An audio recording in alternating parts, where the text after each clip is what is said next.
get to the rest of our panel. Joining us here in Washington is Justin Duckham. He's the senior Washington correspondent for Talk Media News. Afshin Molavi is co-director of Emerge 85 Lab and a senior fellow at Johns Hopkins School of Advanced International Studies. And Michael Johns is a former speechwriter for U.S. President George Herbert Walker Bush and co-founder of the National Tea Party movement. Thank you to all of you. Justin, let me start with you. And it's a question of credibility now, isn't it? It looks like a he said. But after James Comey's testimony, who has more credibility right now, James Comey or the president? That's a very good question. And I think anybody who watched that testimony yesterday is going to say that James Comey has more credibility at the end of this. He testified under oath. He had a lot more at stake than the president did by simply coming out in the Rose Garden today and saying that the conversations did not take place the way they did. Now, of course, there's a major question over whether or not there are tapes that exist that can back up the president's story, but we didn't get an answer on that. We had him shying away from that, saying an answer could be coming soon, but just playing very coy on that. So the fact that we still don't have any corroborating evidence to back up the president, that raises some serious issues for him. Michael, the president did say that he has been vindicated. Let's listen to some of what he said today. No collusion. No obstruction. He's a leaker. James Comey confirmed a lot of what I said, and some of the things that he said just weren't true. So, as Nathan, our reporter, said, he came out swinging. Has he been vindicated? I think so. And that's not to say necessarily that this closes the book on the whole thing, but it's also safe to say that this has been a giant distraction from the issues confronting the country.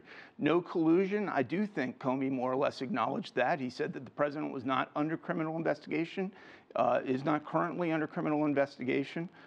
Collusion obviously is a very serious offense, so exonerated on that issue.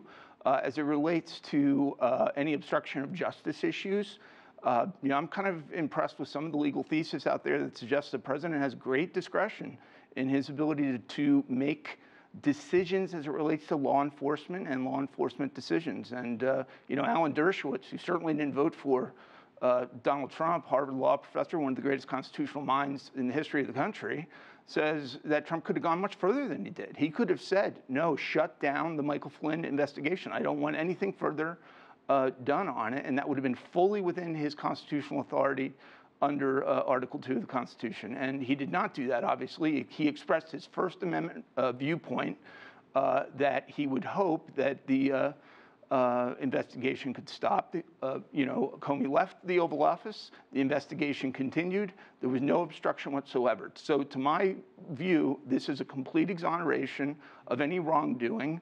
The president is not even really implicated in any way. And there are a few loose ends here that do, I guess, have to be wrapped up. But the bigger issues that came up were unrelated to the president. The bigger issues were Hillary Clinton's emails, the fact that you have an FBI director who admitted under oath that he was apparently, not strong enough to, face up to figures of authority in the administration. Okay. And I think ultimately the American people who looked on goes, 350 million Americans, I'm not sure that's our FBI director. I think we could do a little better than that.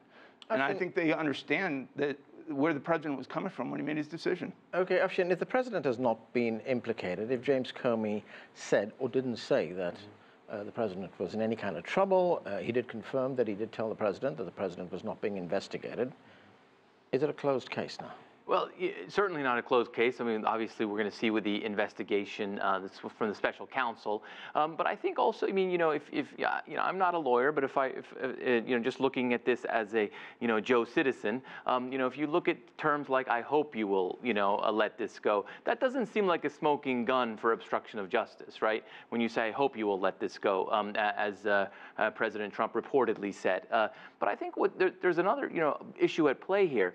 I mean, we're here talking about this. All of the American television shows are talking about this. All of Washington is talking about this. But this was supposed to be infrastructure week. And when Donald Trump, was going to lay out some of his infrastructure initiatives, there's a lot of business that needs to get done here in the United States, whether it's tax reform, infrastructure initiatives. And, the president is no different than any of us. You've only got a certain amount of bandwidth. And there's going to be a lot of bandwidth taken up over the next week, the next couple of weeks. So it is a distraction. It's very much. much a distraction to the president's agenda. And also, you know, you also need to, we were talking earlier, you need to expend some political capital to get things done. And he's expending political capital covering his back right now. Right. Nathan, the president's supporters tell us that this is a witch hunt. Do they have a point? You know, I was listening to Michael Johns just then, and he did a really good job repeating every single talking point that the Republicans were issued from the White House. We got them as well, so I'm not being flippant here. They were official. And, you know, there is a real feeling amongst Republicans that there is smoke but no fire. But unfortunately for them, this is not the beginning of the end, but the end of the beginning, to quote Churchill, because whatever Comey said in open session, there is more. He has talked to Robert Mueller, who is now the special counsel, who, as you know, because of the problems with Comey's firing, is now looking into possible criminal charges related to Russia, the election, and possible collusion. And because of what Trump may or may not have said to Comey, the president may have now put himself in obstruction territory. And remember, Comey is not the only voice we will hear on this. What was completely overshadowed was the day before, because Comey's statement was actually issued ahead of his testimony, that we had 4 senior figures of the Trump administration, all connected to the intelligence agency, including the acting head of the FBI and the director of national intelligence, who refused to answer questions under oath about what they talked to the president about when it related to this investigation. They said they'd never done anything illegal, never been pressured, but when they were asked if they'd ever talked about it with the president, all demurred. There is more going to come out. Right. There always is. Okay, Michael, is that going to be a problem for the president? Well, I think, you know, he is up against a media that wants to see this as a story. The Democratic Party clearly wants to see this as a story. He is benefited by the fact that the facts are clearly on his side. And I was about to say, I think the real issue that emerged from the Comey testimony this week had nothing to do with the president. I think it had to do with Hillary Clinton. And I think increasingly a very persuasive case can be made for the reopening of the email investigation. When you have an FBI director who admittedly now under oath made a concession as he to the politics of the Clinton campaign and how he presented that investigation, calling it a matter when that's not even a phrase used by the Federal Bureau of Investigation, you're inclined to say, well, what else? What other concessions did you make? Why was Hillary Clinton never placed under oath on any of these issues? Why was the FBI denied access and didn't push back to actually secure the computers that were involved with all of those? Those are huge issues, and they're not. Those are the ones that are not closed. Go ahead. Now, on Trump, I mean, I think, you know, essentially we're at a point where, yes, Michael Flynn is lingering. Yeah. I think there's some questions, legitimate questions about, you know, did he mislead the FBI? That would be a very serious issue if he did. But, you know, essentially, this is now, you know, moving behind us. It's not in front of us. Okay, Justin. Well, on that note, the administration has repeatedly said that they do not want to relitigate 2016, but now conveniently they are doing just that by returning back to Loretta Lynch, by returning to Hillary Clinton, and a lot of the things that we saw yesterday. But ultimately, the big question is the cloud lifted? And that's what the president said. That's what his personal attorney, Mark Kasowitz, said. They said that the president has been totally and completely vindicated. And I don't understand how you can watch that testimony yesterday and come away with that message. We did not have a clear answer on whether or not Trump was under investigation. He said that would be answered. He's not under. I mean, Comey said under oath he was never a subject of investigation. Let me just go back to Nathan. Nathan, help us understand something here. As I understand it, the Trump campaign was already under investigation for almost a year. Absolutely. So what is different about the Mueller investigation? Well, the Mueller investigation, as you know, came out of the fact that Jim Comey was fired. And also that Jeff Sessions, the acting attorney general, of course, has recused himself of anything to do with Russia. So they basically had no choice, especially given that Comey was going to testify as well.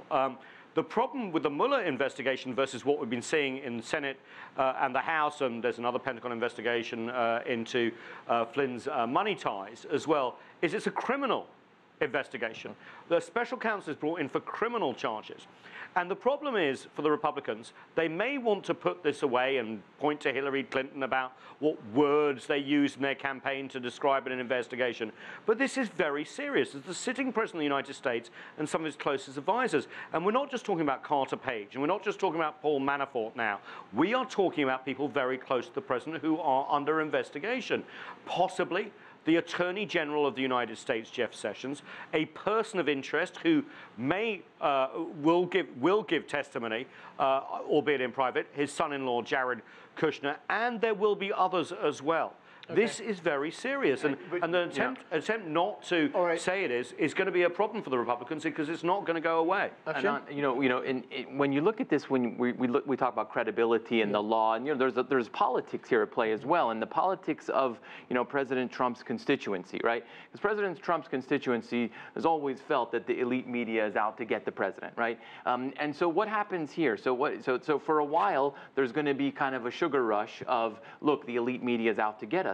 But I go back to my original point of you still have to get things done, right? Yes, unemployment numbers are down, but wage growth is not going up. There's still things that President Trump has to do in order to keep that constituency with him in year 2, in year 3. It's not enough. Yeah, the whole country expects this city to be operating on issues confronting them. Whatever you're writing, I think part of the thing that I think emerged this week is take the ideology and take the partisanship out of it. I think the American people looked on to this Comey testimony and the clever phraseology and the convenient leaking of documents, which through third parties that just work their way right into the New York Times, and they conclude that that's a fact. Even the very implementation of justice in this country is viewed through a partisan lens and through an ideological lens. It cannot be. And it probably is, to your point, accurate that the Trump administration would prefer not to relitigate the 2016 election. But this doesn't have to do with the election. This has to do with the rule of law. There is a case of a naval petty officer, 29-year-old kid who took a few photos of a nuclear submarine that he was on, sent it back to some of his friends. He did over a year in jail over that. This is a woman who's put thousands of emails at the highest classification level. Levels of classification above and beyond anything I ever had when I worked in the White House. Right, Nathan. I will get to you in a moment. I just want to bring in Justin. And it's not easily dismissed. Is my point. It's not it's over. It's not. That's a lingering matter of justice and law, not of politics.